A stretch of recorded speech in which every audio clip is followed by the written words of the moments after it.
majtama'a qaumun fi baitin min buyutillah yatluna kitaballah wa yatadarasunahu fima bainahum illa nazalat alaihimus sakinah wa ghasyiyatuhumur rahmah wa haffat bihimul malaikah wa dzakarahumullahu fiman indah. Tidaklah suatu kaum duduk di salah satu rumah Allah membaca ayat-ayat Allah dan sama-sama mempelajarinya kecuali turun kepada mereka as-sakinah, ketentraman dan kenyamanan. Wa ghasyiyatuhumur rahmah, dan mereka diliputi pula oleh rahmat, kasih sayang dari Allah Subhanahu wa taala. Wa haffat bihimul malaikah, dan mereka pun dikelilingi oleh para malaikat, karena malaikat suka majlis-majlis zikir dan ilmu. Wa dzakarahumullahu fiman indah, dan Allah akan banggakan sebut-sebut mereka di kalangan malaikat-malaikat yang ada di sisinya, di masyarakat atas. Mudah-mudahan kita termasuk yang sering disebut-sebut di sisi Allah di kalangan para malaikat, dan di akhir majelis ini mudah-mudahan kita pula mendapatkan seperti yang tersebut dalam hadis qudsi, qumu maghfuran lakum, silahkan berangkat meninggalkan majelis ini dalam keadaan diampuni dosa-dosa kalian.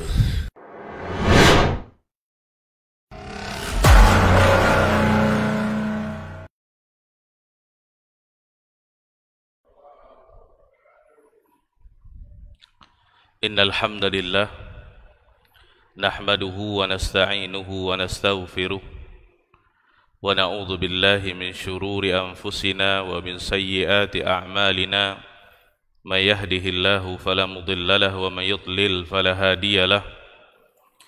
Asyhadu an la ilaha illallah wahdahu la syarika lah wa asyhadu anna Muhammadan 'abduhu wa rasuluh.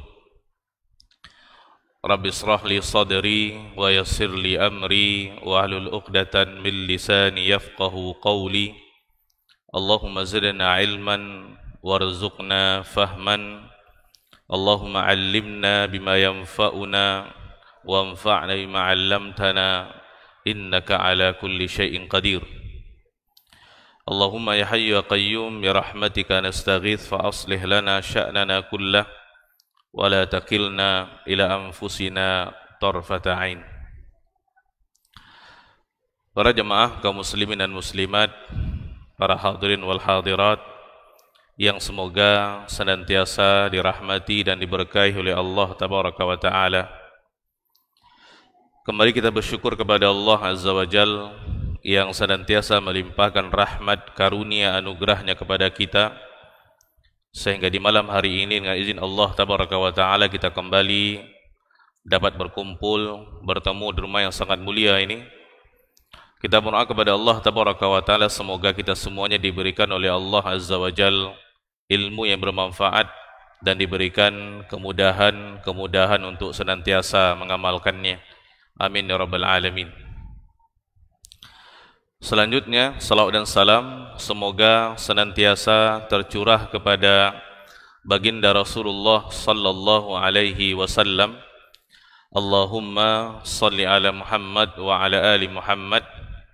Semoga salawat dan salam tersebut juga tercurah kepada keluarga beliau, kepada istri-istri beliau, ummahatul mukminin, kepada anak-anak beliau, kepada para sahabat radhiyallahu anhum ajma'in, dan orang-orang yang senantiasa istiqamah di dalam mengikuti sunnah-sunnah Nabi sallallahu alaihi wasallam ila qiyamis saah.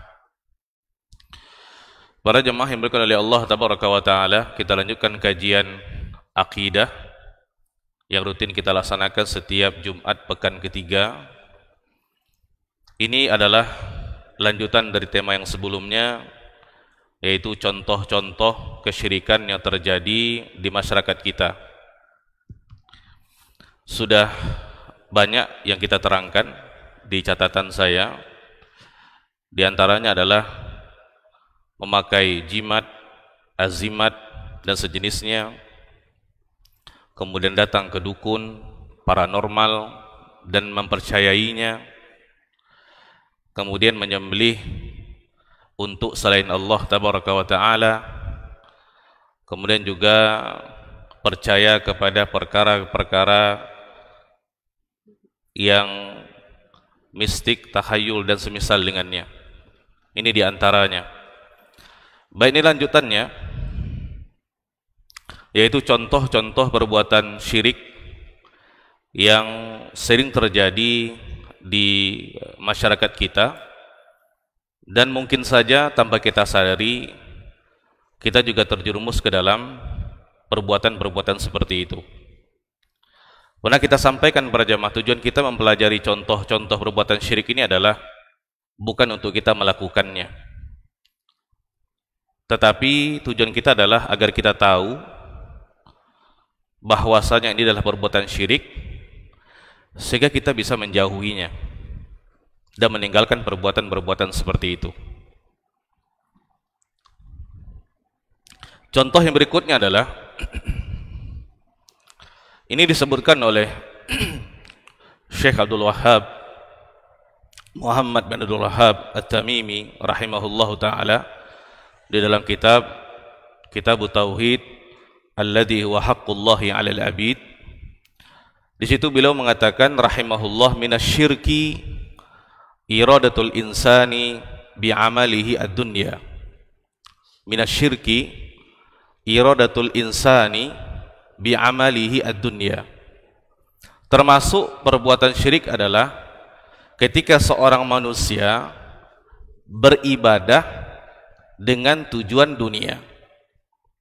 Minasyirki, termasuk di antara perbuatan syirik adalah iradatul insan bi'amalihi ad-dunya. Ketika seorang manusia, hamba manusia beribadah, beramal soleh, tetapi niatnya adalah untuk meraih dunia. Para jamaah oleh Allah tabaraka wa ta'ala, sering kita dengar di masyarakat kita, ada seseorang tuh dia rajin sholat tahajud contohnya. Kemudian ketika kita tanya kepada dia, kenapa Pak, Bu, rajin sholat tahajud? Oh, supaya wajah saya berseri-seri, Ustaz, atau supaya badan saya sehat. Di sana juga ada orang yang rajin berpuasa Senin dan Kamis, Ayyamul Bid mungkin, yaitu hari-hari di pertengahan bulan 13, 14, 15. Mungkin juga ayam ataupun puasa Nabiullah Daud, berpuasa Nabi Daud, sehari puasa sekali ndak, sekali puasa sekali ndak gitu. Kalau kita tanya tujuannya apa? Supaya saya bisa menjaga kondisi tubuh saya, Ustaz, supaya tidak terlalu gemuk dan seterusnya gitu. Ada juga orang yang rajin sholat duha di pagi hari menjelang siang, 2 rakaat, 4 rakaat, 6 rakaat, sampai 12 rakaat dia rutinkan. Kalau kita tanya kenapa, Pak? Karena saya ingin rezeki saya ditambah oleh Allah tabaraka wa ta'ala. Ini diantara contoh-contohnya para jemaah. Juga ada di sana orang-orang yang menuntut ilmu agama. Ini nasihat kepada diri saya pribadi. Dia mulai daripada pondok pesantren, kemudian dia kuliah jurusan agama. Kalau kita tanya kenapa, Bang, ngambil jurusan agama? Oh, saya mau jadi pejabat di KUA, Ustaz, atau saya mau menjadi menteri, Ustaz, supaya saya dapat gaji sekian dan sekian gitu. Ini diantara bentuk-bentuknya para jamaah. Dan ini kalau kita perhatikan sering terjadi di masyarakat kita. Inilah yang dimaksud oleh beliau rahimahullahu ta'ala di materi yang beliau sampaikan tadi. Termasuk di antara perbuatan syirik adalah ketika seorang manusia beribadah kepada Allah tabaraka wa ta'ala dengan niat meraih dunia. Para jamaah oleh Allah tabaraka wa ta'ala, perlu diketahui salah satu daripada keutamaan dan mengapa kita berada di permukaan bumi ini adalah untuk beribadah kepada Allah. Untuk beribadah kepada Allah. Dan kita mesti tahu nih tujuan hidup kita, supaya kita senantiasa di atas jalan yang benar, di atas tujuan yang benar. Karena kalau kita tidak mengetahui tujuan hidup kita para jamaah, maka dunia dengan segala perhiasannya, godaannya, hartanya, wanitanya, tahtanya, itu akan menggoda kita, sehingga kita akan keluar daripada jalur kita. Ingat para jamaah, kita hidup di permukaan bumi ini bukan sia-sia. Allah ciptakan kita manusia sebagai khalifah di permukaan bumi ini adalah untuk semata-mata beribadah kepada Allah. Maksudnya apa? Mengesahkan penghambaan diri kita hanya kepada Allah. Ketika kita beribadah, apapun untuk ibadahnya. Syekhul Islam Ibnu Taimiyah rahimahullah mengatakan ibadah itu adalah setiap perkataan dan perbuatan yang tampak dan tidak tampak yang diridhai oleh Allah tabaraka wa taala. Itu ibadah. Nah, apapun ibadah yang kita lakukan, salat, puasa, zakat, haji, baca Quran, apapun itu hanya untuk Allah tabaraka wa taala. Yang kita tuju adalah Allah. Kita hanya persembahkan ibadah itu hanya kepada Allah tabaraka wa taala, bukan kepada yang lain. Kenapa? Karena obsesi tertinggi seorang mukmin dan mukminah adalah bagaimana dia bisa mendapatkan tempat di surga, para jemaah. Itu cita-cita tertinggi kita semuanya. Itu sebabnya kenapa kita berada di masjid ini sekarang. Itu sebabnya kenapa kita mengaji, mempelajari Islam, agar kita mengetahui keutamaan-keutamaan di dalam Islam, agar kita bisa beribadah kepada Allah tabaraka wa taala. Kita berharap dengan ibadah yang kita lakukan, kita bisa mendapatkan tempat di surganya Allah tabaraka wa ta'ala. Oleh karenanya salah dan termasuk perbuatan syirik ketika seseorang dia sholat, rajin sholat, berjamaahkah, sholat fardu, sholat sunat, berpuasa, wajib dan sunat, bersedekah, apapun ibadahnya, tetapi yang dia niatkan adalah untuk meraih dunia. Ini menunjukkan kurangnya tauhidnya kepada Allah tabaraka wa ta'ala dan rendahnya keimanannya, rendahnya kualitas keimanannya. Secara logika para jemaah, dunia itu hina bagi seorang mukmin. Tidak ada apa-apanya dunia. Kenapa? Karena kampung kita bukan di sini para jemaah. Ini tempat singgah kita. Oleh karena ulama banyak menggambarkan kepada kita dan juga Nabi SAW bagaimana dunia dengan seorang mukmin. Seperti seseorang musafir singgah di sebuah pohon yang teduh, kemudian dia berteduh senyap di situ, kemudian dia pergi sebentar para jemaah. Itulah dunia. Ya. Nah, sangat hina dan sangat miris dan sangat menyedihkan ketika kita sholat, contohnya yang kita inginkan adalah supaya kita menjadi orang kaya. Atau ketika kita banyak bersedekah, kalau kita tanya untuk apa Pak? Allah akan bagi Ustaz, saya akan jadi kaya dengan sedekah ini. Ini sebuah kehinaan para jemaah, menunjukkan tentang rendahnya nilai keimanan seseorang. Karena apa yang di sisi Allah tabaraka wa ta'ala itu lebih baik dan lebih kekal selama-lamanya. Oleh karena Allah mengatakan walal akhiratu khairul laka minal ula. Akhirat itu lebih baik daripada kamu dari yang pertama. Al-ula itu adalah dunia. Sia-sia para jemaah kita capek datang ke masjid, sholat berjamaah 5 waktu, kemudian kita berzikir, membaca Al-Quran, kita berpuasa. Kalau kita hanya meniatkan dunia yang tidak ada apa-apanya di sisi Allah tabaraka wa ta'ala dan di mata seorang mukmin dan mukminah. Saking hinanya dunia para jemaah, dikatakan oleh Nabi SAW, kalaulah seandainya dunia itu, ya, kalaulah seandainya dunia itu lebih berharga dibandingkan satu sayap nyamuk, maka Allah tidak akan beri orang kafir minum seteguk pun para jemaah. Sekarang orang kafir minum enggak Pak? Minum. Bukan hanya seteguk Pak, berkali-kali. Bukan sekedar minum. Mereka memiliki kekayaan di dunia. Bahkan mereka mungkin orang paling kaya di dunia. Tapi itulah dunia untuk mereka. Lihat, Nabi SAW menyamakan dunia dengan sebelah sayap daripada nyamuk para jemaah. Di zaman sekarang ada enggak orang jual sayap nyamuk Pak? Enggak ada. Kenapa? Saking tidak berharganya. Dijual pun tidak akan laku. Begitulah dunia bagi seorang mukmin.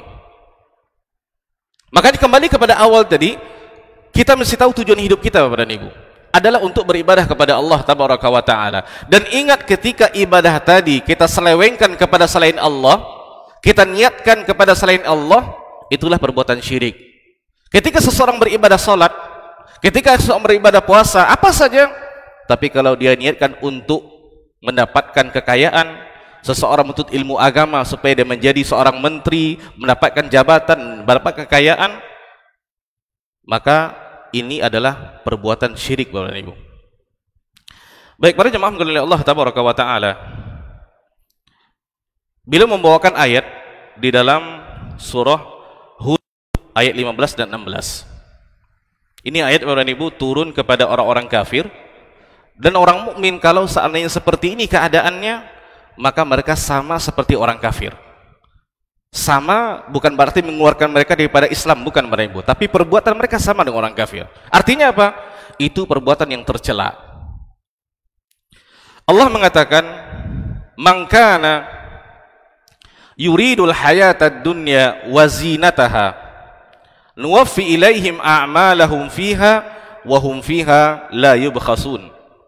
Barang siapa yang menghendaki kehidupan dunia, man kana yuridul hayatad dunya wa zinataha, dan segala perhiasannya, nuwaffi ilaihim a'malahum, niscaya kami berikan kepada mereka balasan pekerjaan mereka di dunia.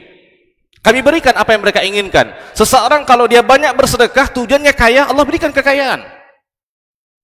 Seseorang ketika dia melaksanakan puasa dengan tujuan sehat badannya, Allah berikan kesehatan kepadanya.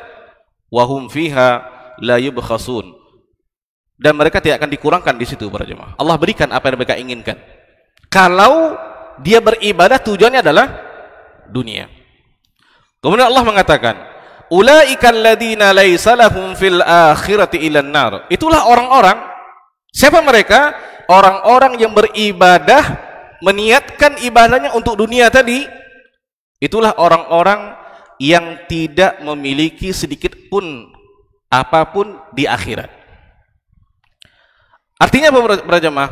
Seseorang ketika dia salat tujuan dunia, dia tidak akan mendapatkan pahala.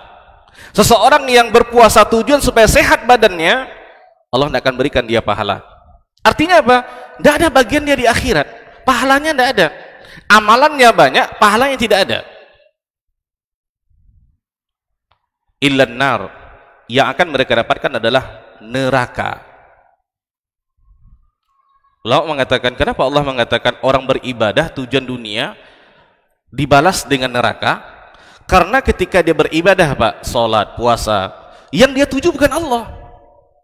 Jadi kalau dia tuju bukan Allah tabaraka wa taala, mengapa Allah berikan surga kepadanya? Tidak layak Allah berikan surga kepadanya. Kenapa? Yang dia tuju bukan Allah. Yang dia mau bukan Allah tabaraka wa taala, tapi dunia. Kalau dia sering sedekah, kalau dia sering bersedekah untuk menjadi kaya, Allah berikan kekayaan.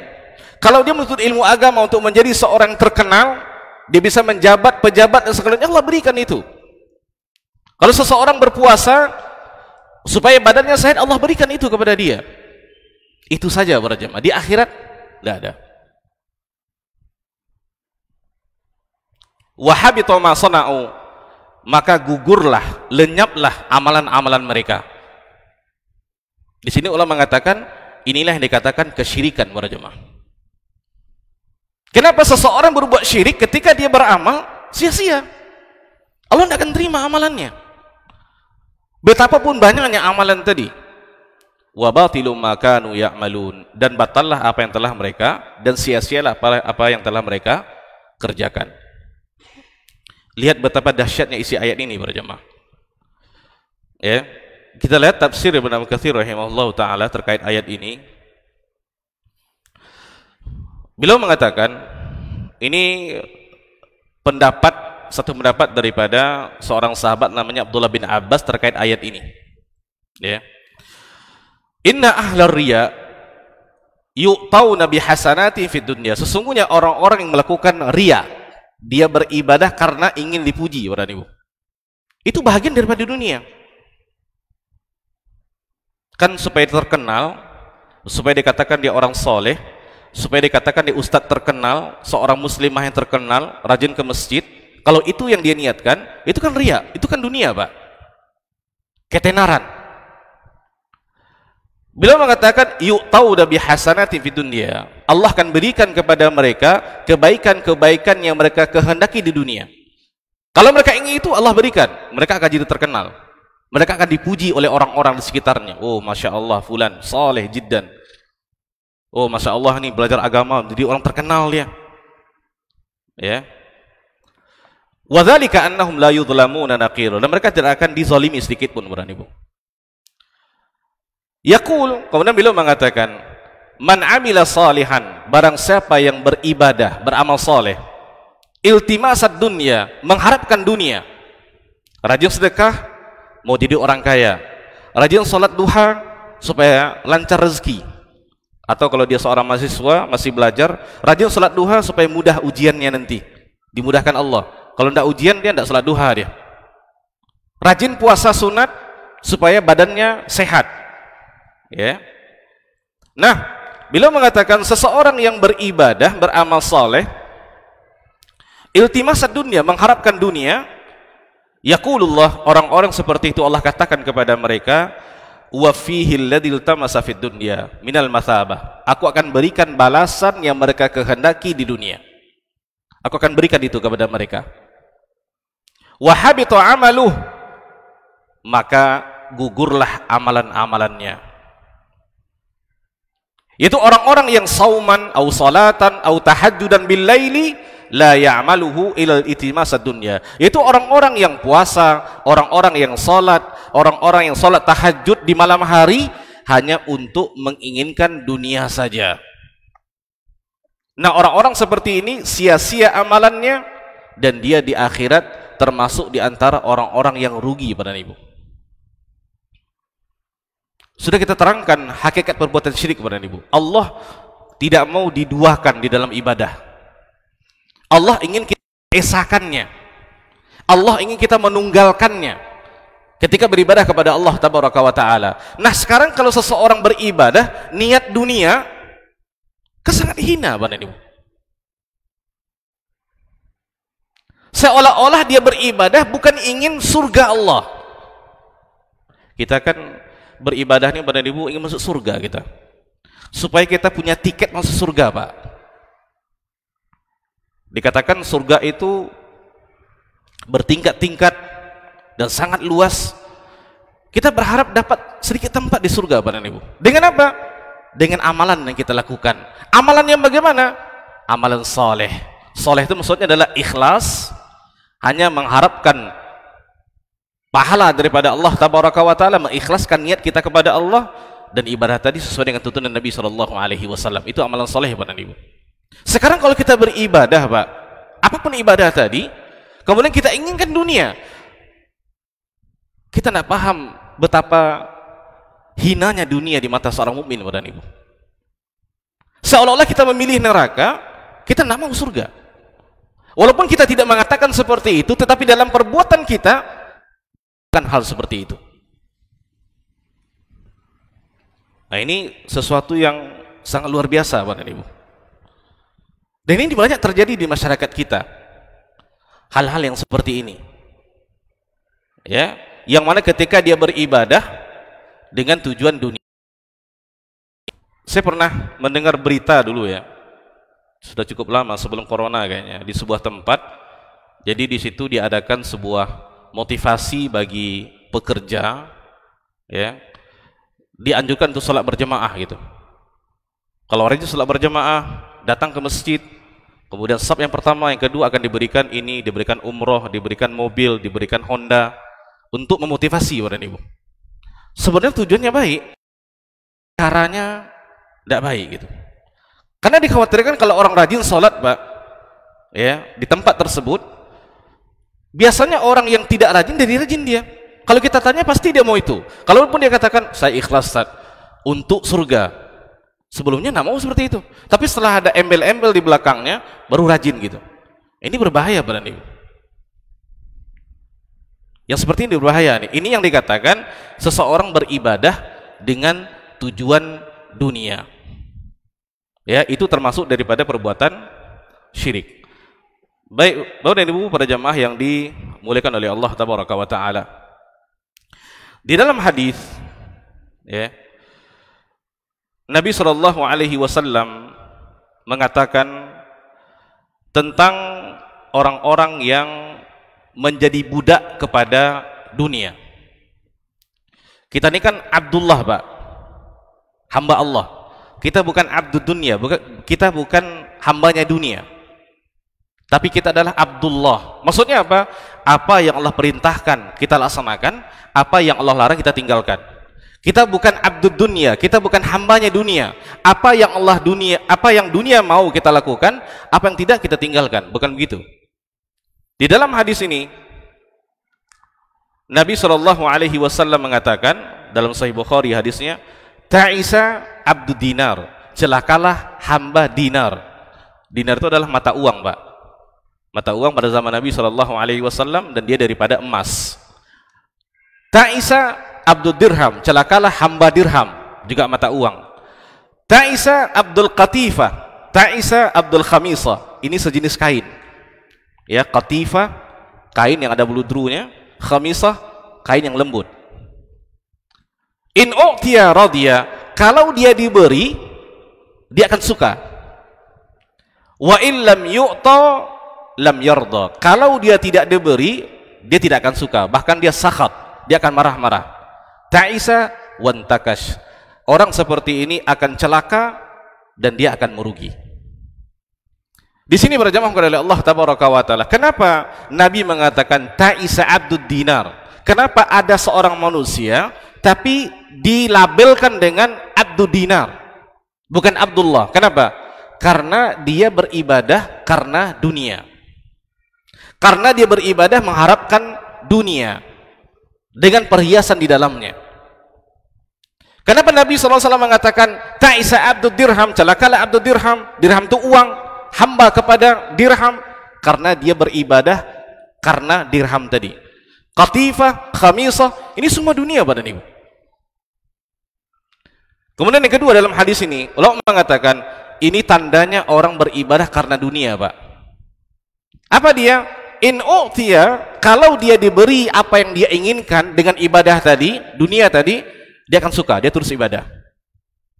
Kalau dia tidak diberi, dia akan marah-marah, dia akan berhenti. Suatu ketika benar Ibu di masyarakat kita ada seseorang yang kita perhatikan biasanya dia rajin sholat gitu, sholat duha. Tapi suatu ketika kita lihat dia tidak gitu. Kita tanya, kenapa Pak tidak sholat duha lagi?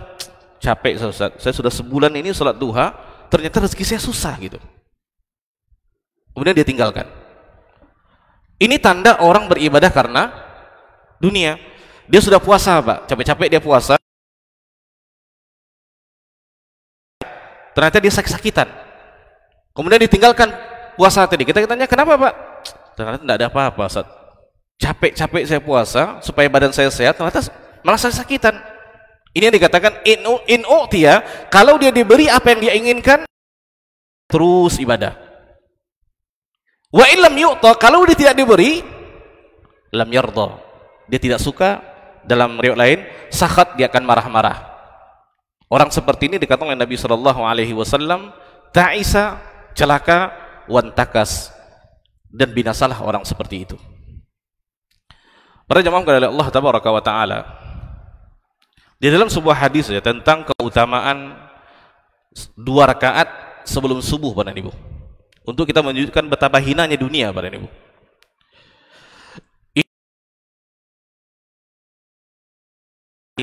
Qabla subuh ini adalah salat sunat yang paling afdol, dikatakan oleh sebagian ulama. Dan Nabi SAW tidak pernah meninggalkannya, Pak. Ada 2 salat yang tidak pernah salat sunat yang tidak pernah ditinggalkan oleh Nabi SAW.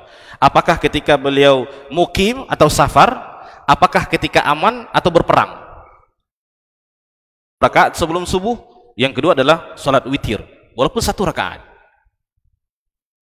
Untuk salat 2 rakaat kepada Ibu, 2 rakaat sebelum subuh, dikatakan oleh Nabi SAW, rakaatai al-fajri, 2 rakaat sebelum subuh, khairun minad dunya wa ma fiha. Seorang mukmin yang salat sunat, Pak, 2 rakaat sebelum subuh, itu lebih baik daripada dunia dan seisinya.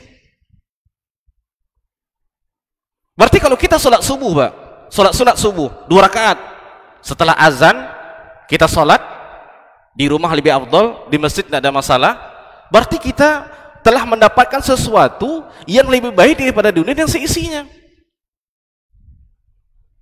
Dan ini salat sunat apa salat wajib, Pak? Salat sunat. Apalagi salat wajib, Bapak Ibu. Ini, Pak, hanya ini bukan berarti mengecilkan ya. Ini hanya pahala salat sunat. Itu 2 rakaat, Pak.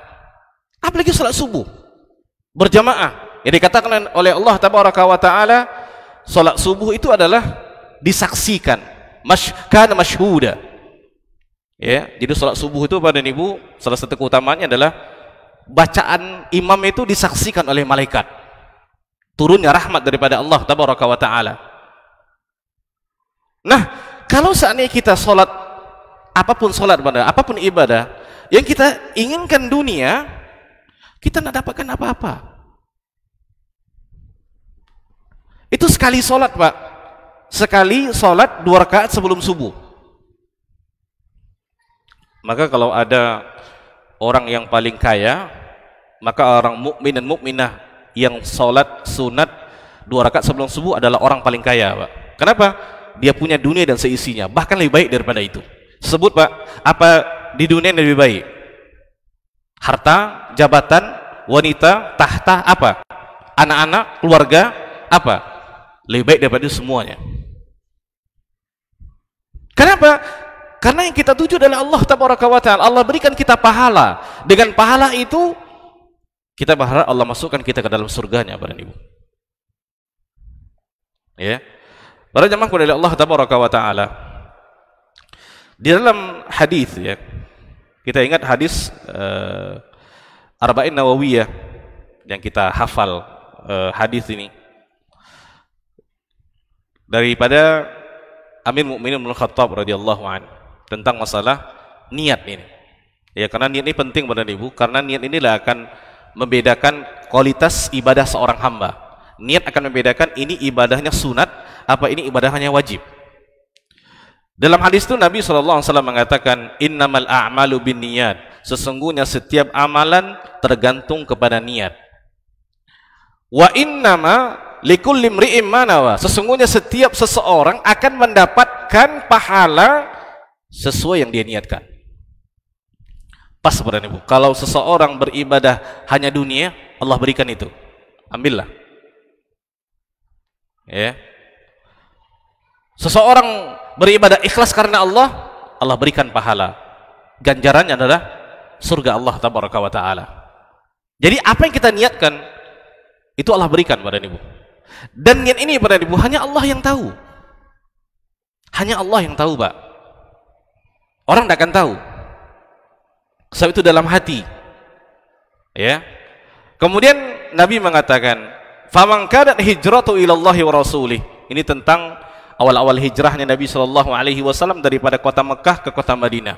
Barang siapa yang berhijrah karena Allah dan lihat sejarah Bapak Ibu, para sahabat ketika mereka diperintahkan oleh Allah Tabaraka wa taala untuk berhijrah daripada kota Mekah dan Madinah, semuanya mereka tinggalkan. Hartanya, jabatannya, kekayaannya, sanak keluarganya, istrinya, anak-anaknya yang tidak seagama dengannya, mereka tinggalkan semuanya. Mereka hanya bawa badannya saja, Pak. Kenapa? Karena mereka berhijrah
seperti itu, Allah katakan para jamaah oleh Allah tabaraka wa taala, hal seperti itu tidak boleh walaupun ada dalilnya. Jadi ketika ada keutamaan kepada ibu seseorang yang bersedekah, kan dalam ayat Allah mengatakan apa yang disedekahkan fahuwa yukhlifu, Allah akan ganti. Wa ma anfaqtum min syai'in fahuwa yukhlifu, Allah akan ganti. Bahkan berlipat ganda, Pak. Ya, 1 dengan 10 kebaikan, 10 dengan 7, 70 dengan 700 kebaikan Allah berikan. Juga dalam hadis tadi, seseorang yang rajin bersilaturahmi, jadi sebenarnya ungkapan silaturahmi adalah berziarah ke keluarga, Pak. Jadi kalau kita berkunjung ke rumah teman itu bukan silaturahmi namanya, ziarah biasa, karena kita tidak ada ikatan darah dengannya. Tapi kalau kepada keluarga itu silaturahmi. Ya. Nah, ketika seseorang rajin bersilaturahmi, salah satu keutamaan daripada senantiasa menjaga hubungan ini adalah Allah akan panjangkan umur seseorang tadi dan Allah akan lapangkan, luaskan rezekinya. Di sana mengatakan seseorang tadi ketika ada dalilnya tentang beribadah dan disebutkan tujuan dunianya, dia tetap wajib beribadah hanya untuk Allah. Wajib. Ya. Dan keutamaan yang disebutkan oleh Nabi Shallallahu Alaihi Wasallam itu adalah bonus untuk dia, tetapi tidak boleh dijadikan sebagai tujuan utama. Tidak boleh ketika dia bersilaturahmi dia niatkan supaya panjang umurnya, tidak boleh. Dia mesti meniatkan untuk Allah Tabaraka wa Taala. Kemudian Allah berikan bonus dia di dunia. Bonus di dunia itu maksudnya adalah Allah segerakan nikmat untuk dia, Pak. Allah segerakan pahala untuk dia. Tetapi tidak boleh dijadikan tujuan utama. Seperti seseorang yang rajin bersedekah, tidak boleh tujuan dia untuk dia menjadi orang kaya. Tetapi ketika dia rajin bersedekah, Allah berikan kekayaan kepada dia, itu adalah bonus dengan kebaikan yang dia lakukan. Di sini yang kita tekankan adalah itu tidak boleh dijadikan sebagai tujuan utama. Tujuan utama kita tetap beribadah karena Allah. Seseorang yang rajin puasa supaya tubuhnya sehat, walaupun hadisnya dhaif, Pak. Ya, memang ada hadis seperti itu, tapi hadisnya dhaif, sah-sah saja. Ketika dia puasa, dia menjaga makanannya, dia menjaga minumnya, tubuhnya sehat. Itu bonus yang Allah berikan kepada dia. Tetapi tidak boleh ketika dia berpuasa niatnya untuk menurunkan berat badannya. Ya, menjaga kesehatannya, turun kolesterolnya. Itu tidak boleh. Tetapi kalau Allah berikan itu kepada dia, itu bonus di atas bonus yang ada. Sama seperti saya, Pak dan Ibu. Ini berceramah, berdakwah, itu ibadah. Bahkan ini adalah wazifahnya para anbiya war rasul, berdakwah kepada umat. Nah, ketika seseorang berdakwah, yang dia harapkan adalah amplop yang diberikan, itu dunia. Kalau saya keluar dari rumah, Pak dan Ibu, saya katakan, oh ini bertambah tabungan saya nih. Percuma menuntut ilmu agama, bertahun-tahun, membaca kitab-kitab, tapi hanya untuk amplop yang isinya. Itu dunia, Pak dan Ibu.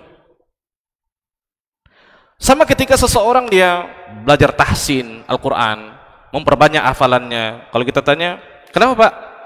Rajin sekarang ininya. Saya mau jadi imam, Ustaz. Kalau imam itu kan dapat ini. Nah, itu.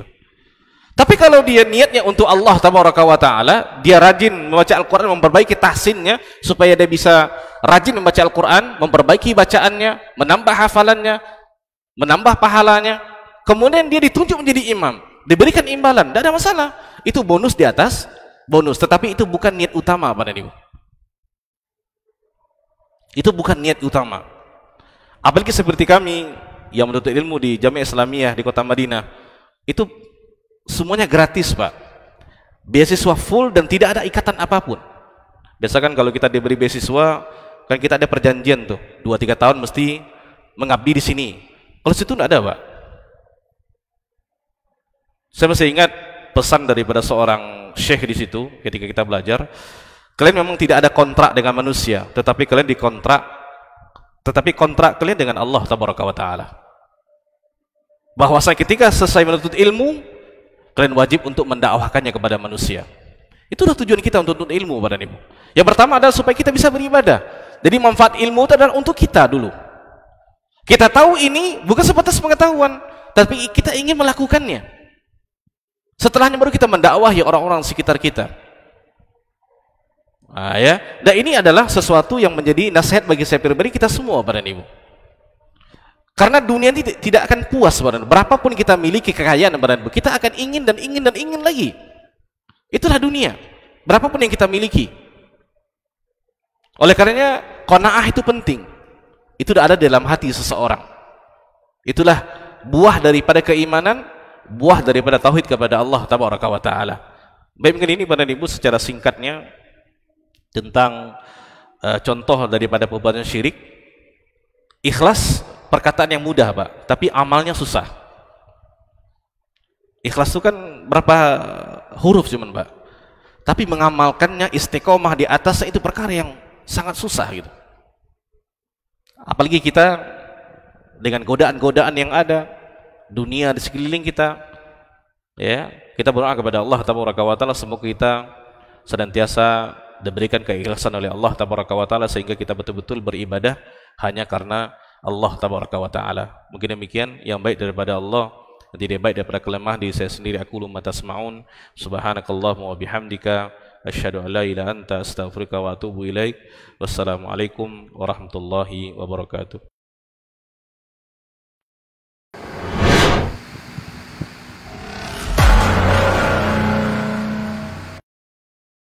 Majtama'a qaumun fi baitin min buyutillah yatluna kitaballah wa yatadarasunahu fima bainahum illa nazalat alaihimus sakinah wa ghasyiyatuhumur rahmah wa haffat bihimul malaikah wa dzakarahumullahu fiman indah. Tidaklah suatu kaum duduk di salah satu rumah Allah membaca ayat-ayat Allah dan sama-sama mempelajarinya kecuali turun kepada mereka as-sakinah, ketentraman dan kenyamanan, wa ghasyiyatuhumur rahmah, dan mereka diliputi pula oleh rahmat, kasih sayang dari Allah Subhanahu wa taala, wa haffat bihimul malaikah, dan mereka pun dikelilingi oleh para malaikat karena malaikat suka majlis-majlis zikir dan ilmu. Wa dzakarahumullahu fiman indah, dan Allah akan banggakan sebut-sebut mereka di kalangan malaikat-malaikat yang ada di sisinya, di masyarakat atas. Mudah-mudahan kita termasuk yang sering disebut-sebut di sisi Allah di kalangan para malaikat, dan di akhir majelis ini mudah-mudahan kita pula mendapatkan seperti yang tersebut dalam hadis qudsi, qumu maghfuran lakum, silahkan berangkat meninggalkan majelis ini dalam keadaan diampuni dosa-dosa kalian.